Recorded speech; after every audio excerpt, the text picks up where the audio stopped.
하겠습니다. 다른 광고는 주보를 참조해 주시고요. 하나님의 말씀 이제 보겠습니다. 오늘 말씀은 다니엘서 계속해서 1장입니다. 지난주에 이어서 2절로 7절까지, 3절부터 7절까지의 말씀을 보려고 합니다. 우리 다 함께 한 목소리로 봉독하도록 하겠습니다. 준비되셨나요?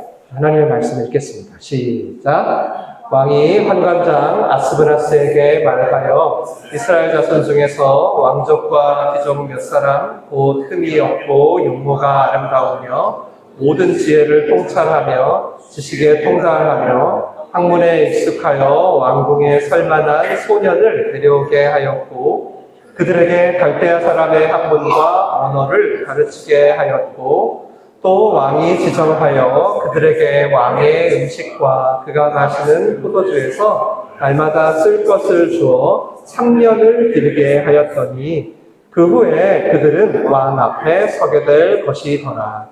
그들 가운데는 유다 자손 그들 가운데는 유다 자손 곧 다니엘과 하나냐와 미사엘과 아사랴가 있었더니 환관장이 그들의 이름을 붙여 다니엘은 벨드사살이라 하고 하나냐는 사드락이라 하고 미사엘은 메삭이라 하고 아사랴는 아벤느고라 하였더라. 아멘.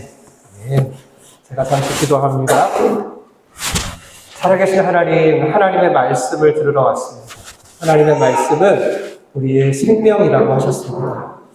이 시간 우리가 말씀을 들을 때 하나님의 생명을 받게 하시고 말씀이 우리 속에 들어오면 어떤 일이 벌어질지 기대하게 하여 주시옵소서. 주님만 의지하며 예수님 이름으로 기도합니다. 아멘. 여러분 혹시 창시계명이라고 들어보셨나요? 창시계명. 조금 요즘 젊은 우리 청년분들은 아실지도 모르겠는데 권사님은 바로 아시더라고요. 창시계명이 뭔지. 저희 일제시대 때 저희가 겪은 매우 치욕스러운 일이죠. 일제강점기에 우리 조선인들의 성과 이름을 일본식으로 바꾸도록 강요했다는 거예요. 기록에 보니까 당시 창시계명을 안 하면 한자로는 불령선인, 일본어로는 후테이센진이라고 해가지고 차마 입에 담을 수 없는 고통과 모욕과 불이익을 당했다라고 하죠. 왜 그랬을까요? 이름을 바꾸는 거는 사실상 그들이 지금까지 살아왔던 정체성을 바꾸는 것이기 때문이죠. 당시 일본 뭐였죠? 황국식민화라고 하죠. 그래서 자신들이 정복했던 나라의 사람들을 일본 시민화하는 작업을 했잖아요. 네. 그게 그들의 침략 전쟁에 굉장히 중요한 명분이었고, 한편 우리에게는 너무나 괴로운 힘든 일이었죠. 근데 오늘 여러분이 읽은 성경에 이와 비슷한 처지를 당한 이스라엘의 젊은이들이 등장합니다. 바벨론에 의해 가지고 마침내 멸망당한 유다가 이제 바벨론의 수도로 강제 이주를 하기 시작한 거예요. 마치 황국식민화의 과정처럼 뭐라고 할까요? 약간 바벨론 인재화 과정처럼 먼저는 전부 데려간 게 아니고 3번에 걸쳐서 데려갔는데 포로로 첫 번째는 아주 전도 유망한 젊은이들, 그들을 이역만리 바벨론으로 끌고 간 겁니다. 오직 하나님만 믿고 섬기던 젊은이들이 갑자기 바벨론의 왕과 바벨론의 신을 섬겨야 되는 상황이 된 거죠. 그렇게 끌려온 젊은이들에게 오늘 말씀 보니까 바벨론 느부갓네살 왕은 아주 본격적인 세뇌 작업을 시작했어요. 얘네들을 동화시켜가지고 자발적으로 스스로 역시 하나님을 믿는 것보다 바벨론을 믿는 게 나아. 나는 하나님보다 바벨론이 더 좋아. 라고 이렇게 생각하게 만드는 작업을 시작한 거죠. 그래서 결국은 바벨론을 위해서 살게 하려는 거예요. 아주 야심찬 계획이죠. 그렇게 그들은 차세대 소년들을 끌고 이주시켜 아주 강력한 힘으로 세뇌시키기 시작합니다. 오늘 이 등장한 다니엘과 이 다니엘을 비롯한 포로들이 정확히 몇 살인지는 제가 알 수가 없어요. 성경에 나와 있지 않아요. 근데 사전에 보니까 소년이라고 쓰인 걸 보니까 그 소년의 히브리어를 보니까 또 다니엘이 70년 바벨론 포로 생활이 끝날 때까지 살아있거든요. 그걸 감안하면 아마 이때 오늘 이 등장한 소년들은 약 한 12살에서 15살, 많으면 16 사이에 소년들이었을 거라고 보여져요. 느부갓네살은 그러니까 이렇게 아직 정체성도 확립되지 않은 10대의 포로들에게 바벨론의 어떤 최첨단 학문과 오늘은 갈대아 학문이라고 나오죠. 이 갈대아 학문을 막 주입시킵니다. 이 갈대아 학문은 쉽게 말하면 이런 거예요. 약간 점성술 같은 거예요. 하늘의 별과 달과 해를 보면서 점을 치고 뭔가 우리 미래를 밝히고 이걸 분별하는 기술들, 그게 지금 우리의 인공지능과 어떤 최첨단 테크놀로지, 의학처럼 당시의 최첨단 학문이었어요. 근데 여러분, 이건 다시 성경에서 하나님이 다 금하신 것들이었죠. 하나님이 점치거나 해와 달과 별을 섬기거나 이런 행위들을 철저히 금하셨잖아요. 근데 지금 이들은 억지로 강요를 당하는 겁니다. 바벨론의 교실에서 매일매일 이런 공부를 해야만 했던 거예요. 그렇게 3년간을요, 아주 최고의 환경에서 최고의 학자들에게 교육받게 된 거죠. 여러분, 이 정도면 어떨까요? 이 정도면 좀 금세 교화가 되지 않을까요? 변하지 않을까요? 매일 바벨론의 교육을 배우고 들으면서 내가 어릴 때 배웠던 성경 말씀, 찬양, 암송 과연 지킬 수 있었을까요? 나는 하나님이 내 인생을 주관하는 분이야. 그러니까 나는 점성술이나 점치는 거, 사조로 내 운명을 판단하는 건, 안 할 거야. 이런 생각 여러분 지킬 수 있었을까요? 아마 어려웠을 거예요. 정말 힘들었을 거예요. 전에 제가 가르치는 한 학생이 미국의 꽤 좋은 대학에 합격을 했어요. 믿음의 가정에서 자란 아주 괜찮은 친구였는데, 그 친구가 이제 방학이 됐는지 한국에 들어온 거죠. 그래서 만난 거예요. 대화를 하는데 갑자기 그 친구가 자기는 우물 안에 개구리였다는 거예요. 자기가 그동안 교회에서 또 부모님에게 세뇌당했다는 거예요. 당황했죠, 제가. 그래가지고 야, 너가 오히려 1년간 그 학교에서 세뇌당한 게 아닐까? 한번 잘 생각해봐.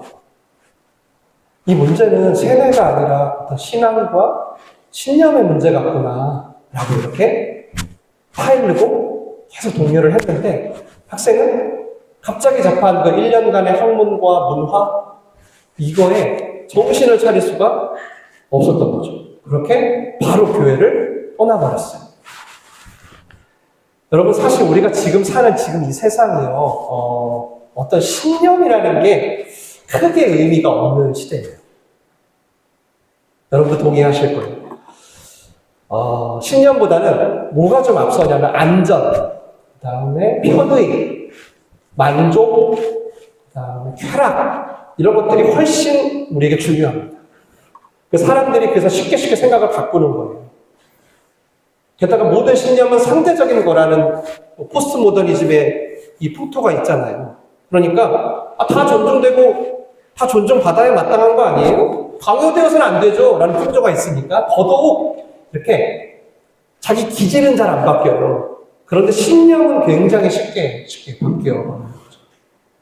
신념에 큰 의미를 두고 있지 않거나 내 신념에 대한 확신이 없어서일 거예요. 어떤 신념을 가졌다가도 그 신념을 가진 게 좀 내 삶을 불편하게 하거나 내 삶을 좀 힘들게 하면 언제든지 못 참고 신념을 버려버리는 거죠. 그러니까 지금 현대인들의 의식에서 보면 오늘 여러분이 읽은 이 다니엘과 친구들이 변하지 않을 수 있었다는 것은 정말 어떤 거의 불가능한 일처럼 보이게 되는 것입니다. 혹시 여러분 이 다니엘과 소년들이 그들을 가르쳤던 갈대아 그 학문을 가르치던 그 노련하고 그 탁월한 교수들과 겨룰 수 있었을까요? 아마도 자기 신앙을 변호할 기회도 없었을걸요? 또 그들의 실력으로는 당시 교수들을 이길 수가 없었을 거예요. 그들은 그렇게 3년간 최고의 교육을 받게 된 거죠. 그렇게 뽑힌 소년들 그게 정확히 몇 명인지는 잘 모르겠어요. 그러나 오늘 거론된 이 4명 있잖아요. 이 4명이 여러 가지 면에서 특출났던 것은 분명한 것 같아요. 3년 후에 이들이 이제 진짜 왕을 만나거든요. 왕을 만났을 때 장면이 19절에 나와요. 다음 주에 읽을 건데 미리 한번 읽어볼게요. 함께 한번 읽어볼까요? 시작. 왕이 그들과 말하여 보되 무리 중에 다니엘과 하나냐와 미사엘과 아사랴와 같은 자가 없으므로 그들을 왕 앞에 서게 하고 왕이 그들에게 모든 일을 묻는 중에 그 지혜와 총명이 온 나라 박수와 술객보다 10배나 나은 줄 압니다. 대단하죠? 3년 만에 교수들을 능가하는 자가 됐다는 거예요. 온 나라 박수 술객보다 그 지혜가 10배나 더 했다. 3년간 공부한 내용 있잖아요. 그들을 가르쳐주는 그 교수들이 공부한 내용이 이 공부일 거 아니에요. 근데 그들보다 훨씬 월등한 실력을 갖췄다.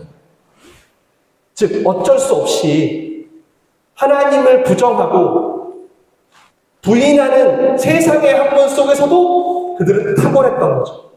매우 뛰어났어요. 이게 뭘 의미할까요?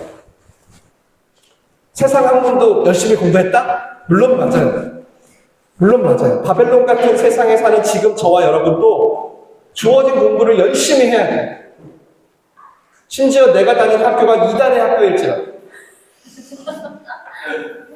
그게 무슨 상관이에요? 지금 똑같은 거예요. 이 바벨론 소년들하고. 뭐가 달라요? 근데 열심히 한 거예요. 특히 학생 여러분. 근데 더 중요한 게 있어요. 정말 중요한 게. 그게 뭘까요? 이 정도의 학문적 역량을 가졌는데도 그들의 실력이 동화되지 않았다는 거예요. 그 바벨론의 최첨단 학문이 그들을 바꿀 수 없었다는 거예요. 전 이 점이 너무 신기하고 놀라웠어요. 그들이 얻은 학문과 지식들이 그들의 믿음을 바꿀 수 없었다는 점이 너무 놀라웠어요. 또 이 학문적 영향 못지않게 오늘 중요한 요소가 하나 더 나오죠. 5절에. 뭐죠? 바로 음식. 우리 은정 집사님 우리 맛있게 음식을 준비해 주시는데 음식. 바벨론 왕이요. 그들에게요. 자그마치 3년 동안 왕의 음식을 먹게 했답니다. 여러분 채찍보다 당근이 더 교육 효과가 좋다고 하잖아요. 체벌로 사람을 바꿀 수는 없지만 칭찬을 바꿀 수 있다고 하잖아요. 보통 사람들은요, 여러분 이렇게 갑자기 호화스러운 대접을 받잖아요. 그러면 자기가 뭔가 된 줄로 착각합니다. 정말이에요. 심지어 목사들도요, 뭔가 조금 사역이 커지잖아요. 조금만 커지면 변했다는 얘기를 듣는 게 다반사예요. 그래서 이렇게 사람이 변했다는 거는 인간이요, 높은 곳에 올라가면 거기로부터 비롯된 어떤 베네핏, 어떤 우위, 현의, 우월의식 이런 게 있잖아요. 이런 걸 극복하기가 어렵다는 말일 수도 있는 거예요. 돈 좀 벌었다 싶으면 사람들 어떻죠? 달라지죠. 조금만 높은 자에 올라가면 어때요? 다른 사람 무시하게 돼요. 그게 우리 인간의 일반 모습이라는 거예요. 물론 어렵고 힘든 사람들 도와야죠. 그렇게 말은 해요. 그 마음이 좀 있긴 해요. 그래도 어때요? 가난하고 힘든 사람들이 없는 동네에 살고 싶어 해요. 꼭 배우지 못하고 연약한 사람들이 나와 같은 부류가 될 것 같으면 짜증나고 괜히 기분 나빴어. 그게 인간들이라는 거예요. 특히 오늘 10대 소년들 왕이 먹는 음식을요 먹어요. 완전히 초 기빈 대접을 받은 거예요. 어땠을까요? 아마 정말 어렵지 않게 동화되기 마땅했을 거예요. 어렵지 않게 아마 동화되었을 게 분명해요. 왜냐하면 지금 본래는 어때야 돼요? 아주 구질구질하게 막노동이나 하면서 바벨론 사람들이 시키는 거 무조건 충성하면서 노예로 평생 살아야 돼요. 지금 노예로 왔으니까. 온갖 모욕과 학대를 받으며 살아야 했단 말이에요. 그런데 특별히 선택돼가지고 왕의 음식을 먹으면서 평생 호화롭게 살 기회가 주어졌다면 여러분 이거 마다하는 거 결코 쉽지 않을 거예요. 결코 쉽지 않을 거예요. 그러니 이런 대우를 받은 그들이 왜 우월감과 교만함이 없었겠냐? 여러분, 이들이 어떤 음식 먹으며 살았을까요? 제 생각엔 아마 그 음식만으로 우월감이 뿜뿜했을 것 같아요. 야, 난 이런 거 먹어. 지금 뭐 삼성의 이재용 회장이 우리를 불러가지고 한 3년간 그가 먹는 음식을 주는 거 비교할 수 있을까요? 당시 바벨론은 온 세상의 최고인데 우월감 뿜뿜 셀카 찍으면서 야, 다 먹었어. 네. 3년간 살았대. 그러면 이 편의, 이 안락함 충분히 익숙해졌고, 여러분, 인간이 한번 익숙해지면 그 맛을 벗어나기 얼마나 어려운지 아세요? 그것도 왕의 음식들 아닌가요? 아무리 산해진미라도 얼큰한 된장국이 나왔을까요? 아닐 거예요. 그건 우리가요, 어쩌다 한 번씩 소고기를 먹어서 그래요. 우리가 어쩌다 한 번씩 맛있는 거 먹어서 그래요. 한번 상상해보세요. 최고급 소고기를 가장 신선한 야채로 마리네이트를 해가지고 기가 막힌 와인과 먹는 거예요. 모든 재료와 맛이 골고루. 상상해봐요. 이걸 매일, 메뉴도 매일 바뀌어요. 전 아마 3년간 이렇게 먹으면 미칠 것 같아요. 정말. 물론 처음에 된장국 생각이 나죠. 근데 매일 메뉴가 바뀌어 가면서 식탁에 앉게 된다면 금세 그것도 잊어버릴 것 같아요. 입맛도 바뀔 것 같아요. 그리고 얼마 지나면 옛날 음식들 못 먹겠죠. 더 중요한 건 뭔지 아세요? 옛날 음식만 못 먹는 게 아니라요. 이 음식들로 인해 만들어진 어떤 격이라는 게 있잖아요. 인간의 격. 이제 격이 달라지는 거예요. 여러분, 형편이 어려워지면 물론 돈이 없으니까 불편한 것도 있지만 진짜 힘든 게 뭐예요? 자존심이잖아요. 자존심. 저도 겪어봤지만 이런 경험이 없으신가? 이 불편한 건 좀 참을 만한데 이 돈 없어서 무시당하면 못 견디겠는 거예요. 그렇게 여러분, 이 편의에 대한 유혹 있잖아요. 이 안락에 대한 유혹을 그러니까 이들이 어떻게 물리칠 수 있었을까? 한번 호화스러운 대접을 받은 이 소년들이 어떻게 거기서 내려와요? 어떻게 그 특권을 포기해요? 그러던 어느 날 이제 느부갓네살이 이들의 이름까지 바꿔버립니다. 물론 더욱 할 수 없는 이 강압에 의한 거였긴 하지만 이 꾸준히 메리네이트 된 소년들을 아예 바벨론의 사람으로 마침표를 찍겠다는 거예요. 다니엘이라는 이름은 무슨 뜻이냐면 M이 하나님이니까 하나님이 나의 심판자가 되신다라는 뜻이에요. 한번 따라합시다. 하나님이 나의 심판자가 되신다. 네. 근데 그 이름을 이제 바벨론이 벨드사살로 바꿔버리는 거예요. 벨드사살. 무슨 뜻이냐면 바벨론의 신인 벨을 나의 보호자로 삼는다라는 뜻이에요. 벨이 나의 보호자다. 이젠 더 이상 여호와 하나님이 나의 보호자가 아니라 어떤 다른 존재가 특별히 바벨론의 신인 벨이 나의 보호자가 될 거라는 거예요. 제가 처음에 말씀드렸다시피 이름을 바꾸는 건 무슨 우리가 미국에 가가지고 편의를 위해 영어 이름 하나 더 필요해서 짓는 게 아닙니다. 뭐라 그랬죠? 사람을 개조하겠다는 거예요. 정체성을 바꿔버리겠다는 거예요. 그리고 다니엘은요, 이걸 너무나 잘 알았어요. 계속 길들여 가더니 이제 아예 내 정체성을 하나님의 자녀에서 벨의 자녀로 바꾸겠다는 거구나. 근데 여러분, 놀랍게도 이 다니엘은 이 이후로, 계명된 이후로 단 한 번도 자신의 이름을 다니엘이 아닌 벨드사살로 부르지 않습니다. 그래서 이제 앞으로 우리가 보겠지만 다니엘은 계속 나 다니엘은 이라는 말을 꼭 붙여요. 맨 앞에. 나 다니엘은 이라는 말을 일부러 붙여요. 그렇게 자기 정체성을 지켜요. 여러분, 2억 마일이 떨어진 포로의 땅에서예요. 여러분, 그 어마어마한 갈대아 교육의 세뇌와 그 세뇌된 학문의 탁월함 속에서도 또 매일매일 바뀌는 사내 진미 속에서도 또 그게 주는 어떤 격 속에서도 끝까지 지켜냅니다. 훗날 그가 사자굴에 들어갈 때가 있어요. 그때는 이 느부갓네살 왕이 죽고 그 다음 왕도 죽고 그 다음 왕인 다리오 왕이라는 사람이 이 사자굴에 있는 다니엘을 불러요. 그때 뭐라고 부르냐면 벨드사살이라고 부르질 않고 다니엘아 괜찮냐 이렇게 불러요. 무슨 얘기예요? 심지어 그 오랜 후까지 바벨론 사람들까지 다니엘의 정체성을 인정해줬다. 저는 이번 다니엘서를 보면서 이런 엄청난 유혹과 도저히 거부할 수 없는 어떤 세속적인 영향 속에서도 끝까지 믿음을 지킨 다니엘과 친구들을 보면서요, 사실은 마음이 너무 답답했어요. 너무 답답했어요. 이렇게 반복적으로, 이렇게 지속적으로 삶을 일부분만 하는 게 아니라 송두리째 세뇌시키게 하는 이런 수많은 방법들이 있는데, 아니 도대체 어떻게 믿음을 지켰을까?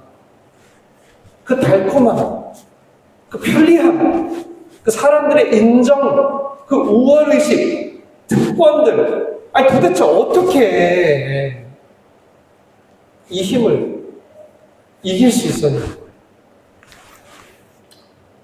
아니 뭐 적어도 이렇게 지금 우리처럼 예배를 드릴 때는 우리가 그래도 결심을 할 수 있죠. 나 하나님 뜻대로 이번 주 다시 한번 살아볼래. 네, 가정에 가든 직장에 가든 일터에 가든 누굴 만나든 하나님의 사람답게 예수님의 길을 한번 따라가 볼래? 할 수 있죠. 근데 우리가 당장 월요일부터 우리가 놓이는 삶의 자리가 어떻냐는 거예요. 하나님을 믿기보다 어때요? 배를 믿으라고 하잖아요. 아니에요?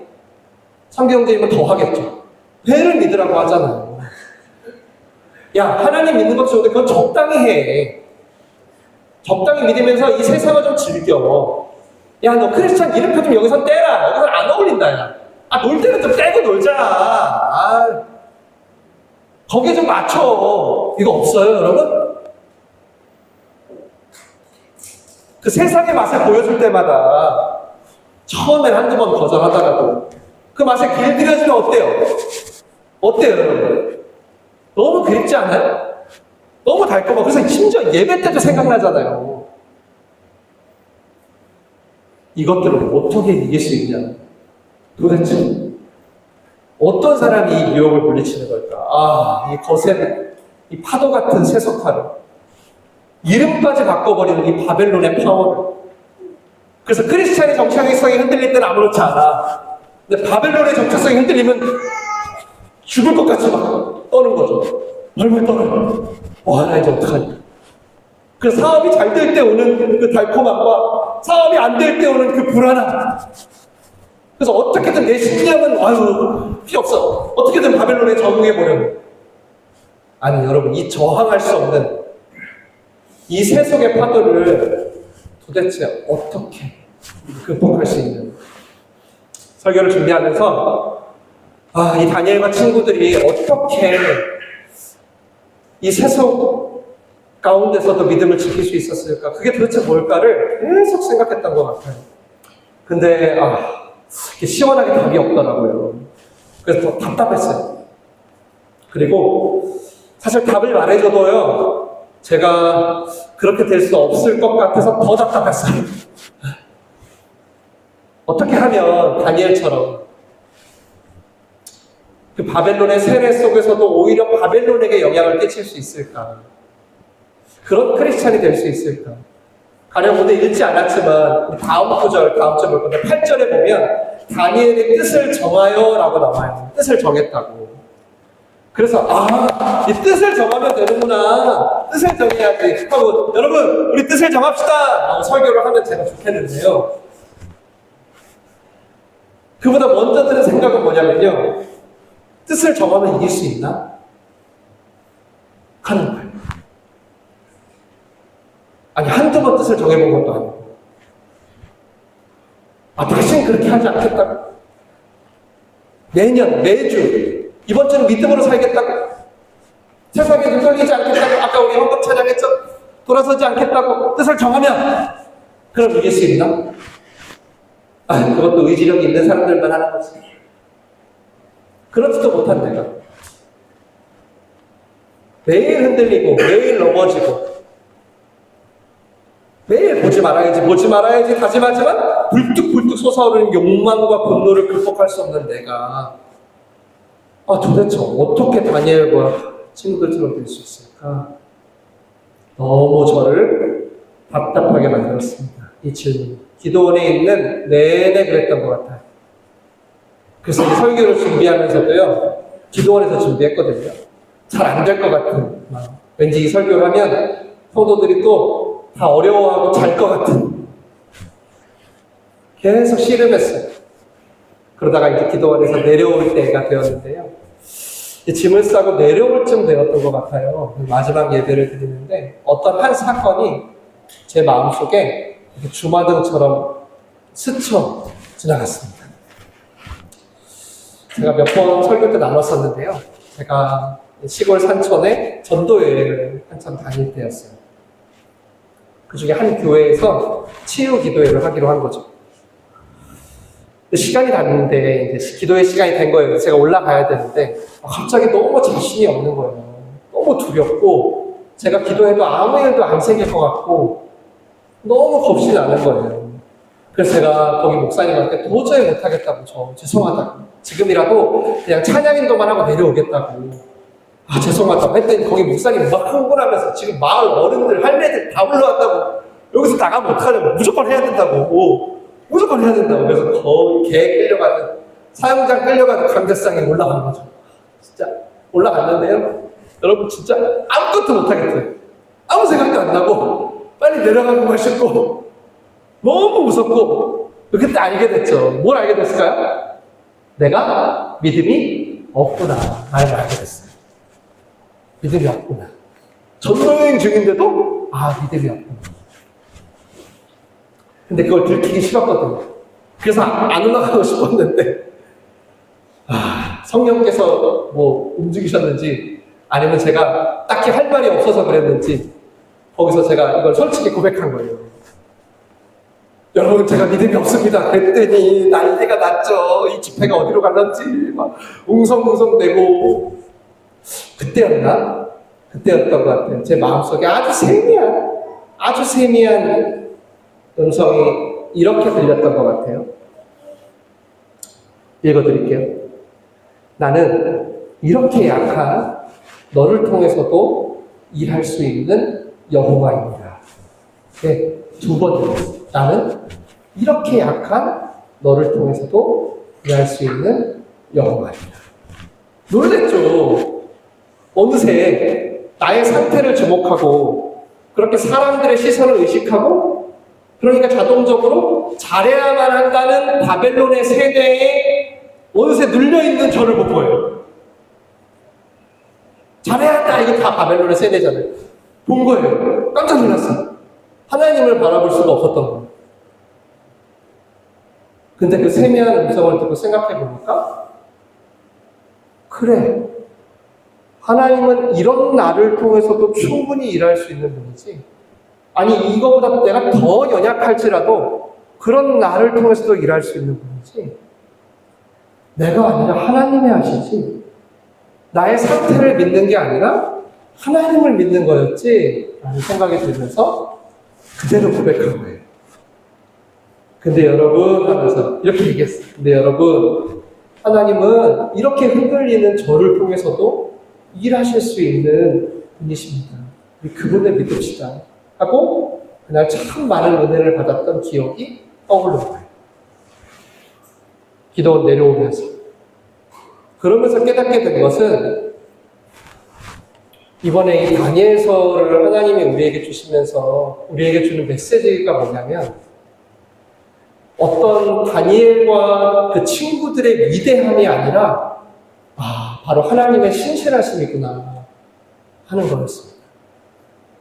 너희들도 얘네들처럼 방대한 믿음을 가져. 그러면 세상에서 공부도 잘하고 왕의 상에서 대접도 받을 수 있고 심지어 사자굴에서도 위대한 사람이 될 거야 라는 게 아니라 이렇게 모든 사람을 회유하고 세뇌시킬 만한 강력한 바벨론이 지금 우리의 현실이라 할지라도 하나님의 나라는 결코 거스릴 수 없다는 것이 바로 다니엘서의 메시지라는 겁니다. 그러니까 나 자신의 포로된 상태, 또 바벨론의 어떤 파워 이런 거에 흔들리지 말고 다시 하나님을 바라보자고 하는 거예요. 다니엘서. 우리가 바벨론에 흔들리지 않고 하나님을 붙들 수 있는 힘은 그렇게 너희의 의지력에서 나오는 게 아니라 오직 하나님의 신실하심에서 나온다는 거예요. 여러분, 세상의 유혹은 진짜 엄청나요. 여러분, 정말 두려워 떨 만큼, 이름표 바꿀 만큼이에요. 정말입니다. 저 목사인데도 이름표 바꿀 때 많아요. 여러분, 오죽할까요? 내가 크리스찬인 걸 감출 만큼 우리 마음과 생각을 사로잡기에 충분한 힘이 있다고요. 또 있잖아요. 너무 달콤해요. 너무 편안하고요. 일단 맛보잖아요. 예배 때도 생각난다니까요. 그 정도예요. 그러니까 그걸 거부하는 걸 세상이 어리석다고 하는 거예요. 우리한테 뭐라고요? 아이 그거 버려 그러죠. 어리석다고 하잖아요. 주일날 이렇게 예배 드리는 사람들한테 되게 무모한 일이라고 하잖아요. 그리고 그뿐 아니라 사실 우리한테는 그걸 거부할 능력도 없어요. 능력도 없어요. 근데 여러분, 그런데도 불구하고 우리가 하나님을 부인하고 부정하는 이 바벨론 같은 세상에 살더라도 그 바벨론의 교육을 받고 그 바벨론의 공부를 하더라도 무작정 바벨론을 따라갈 수 없으면 또 매일매일 바벨론에 넘어져. 매일매일 바벨론에 시달려. 그래도 이 바벨론과의 싸움을 포기할 수 없으면 우리의 의지력 때문이 아니라 이번에 꼭 한번 성공하고 말 거야 어떤 새해의 결단 때문이 아니라 바로 하나님의 신실하심 때문이라는 것입니다. 그리고 그 신실하심이 예수 그리스도를 통해 지금 여러분에게, 지금 이 자리에 앉아있는 여러분에게 분명히 나타났기 때문이에요. 솔직히 세상을 보면 저도 무서워요. 세상에 잘 되는 걸 보면 부럽고요. 그리고 지금 내 자신을 보면 너무 한심해요. 자신이 없어서 강대상에 오르지 못할 정도로요. 정말이에요. 만약 저한테 오늘 이 다니엘과 새 친구 같은 시련이 온다면 저는 아마 다니엘처럼 믿음을 지킬 수 없을 것 같아요. 솔직히. 근데요, 그럼에도요, 저는 오늘 고백하고자 하는 거예요. 저의 약함을 여러분께 드러내면서. 근데도 고백하려고 하는 거예요. 그래도 나는 예수님 때문에 산다. 그래도 예수님만 나의 보호자다. 그래도 예수님만 나의 의미이다. 결코 나는 주님을 떠나지 않을 거야 라는 내 확신보다 주님이 나를 결코 떠나지 않을 거라는 약속이 여러분 우리가 견디는 힘인 거예요. 내가 이길 수 있다는 어떤 자신감보다 주님은 이런 연약한, 도망가고 싶은 이런 연약한 나를 결코 버리지 않을 거고 이런 연약한 나를 통해서도 일할 수 있는 분이야. 나는 그분에 대한 확신 때문에 우리는 오늘도 이 엄청난 바벨론 한복판에서 다시 크리스찬으로 들어가려고 하는 거예요. 앞으로 우리가 보겠지만 다니엘 진짜 짱이에요. 진짜 대단해요. 믿음의 사람이고 우리도 그렇게 됐으면 당연히 좋겠죠. 근데요, 저에게 진짜 용기가 되고 힘이 되는 건요, 그 다니엘의 위대한 믿음이 아니라요, 하나님의 위대한 신실하심이에요.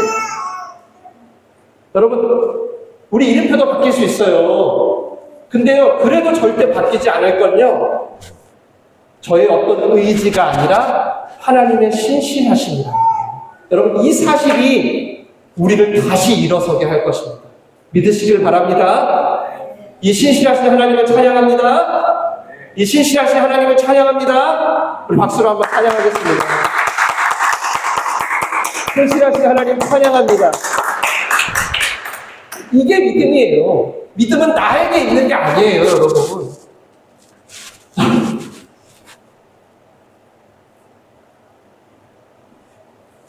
비록 연약하고 이 바벨론과 같은 세상을 보면 당연히 자신 없죠. 강대상에 올라가기 부끄럽고. 심지어 내 이름까지 늘 상황에 따라 바꿀 수도 있겠지만 그래도 아셔야 돼요, 여러분.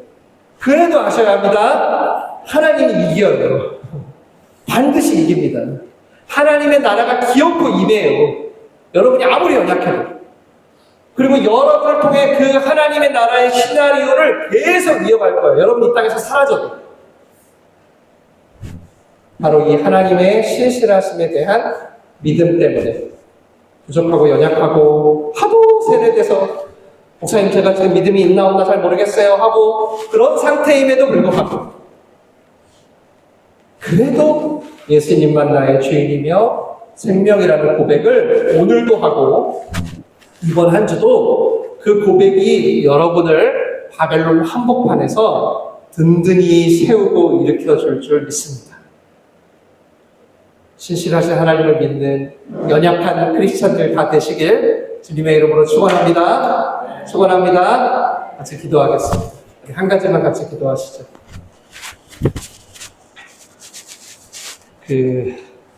정말 모질고 저항할 수 없는 엄청난 영향력에 인정해요. 저도 그 강력한 세뇌와 정말 어마어마하죠. 여러분 그 속에서 기억하셔야 될 건 뭐냐면 하나님은 그 속에서도 하나님의 뜻을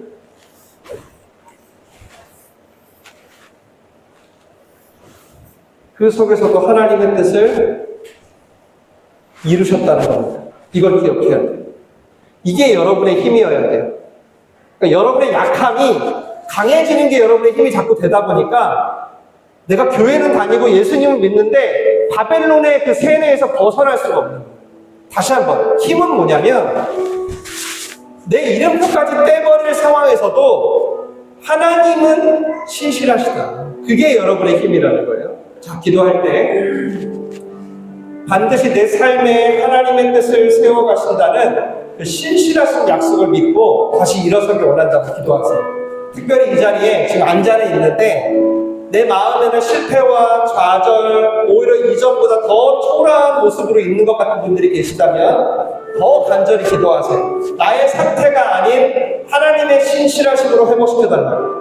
똑바로 기도하세요. 내 상태를 좋게 해달라고 하지 말고 하나님의 신실하심을 회복시켜달라고 하세요. 모든 것이 다 바뀌어도 이름표도 바꿔도 하나님은 바꿀 수 없다고. 그 신실하신 하나님을 믿는 연약한 크리스찬으로 이번 한 주도 서게 해달라고 우리 다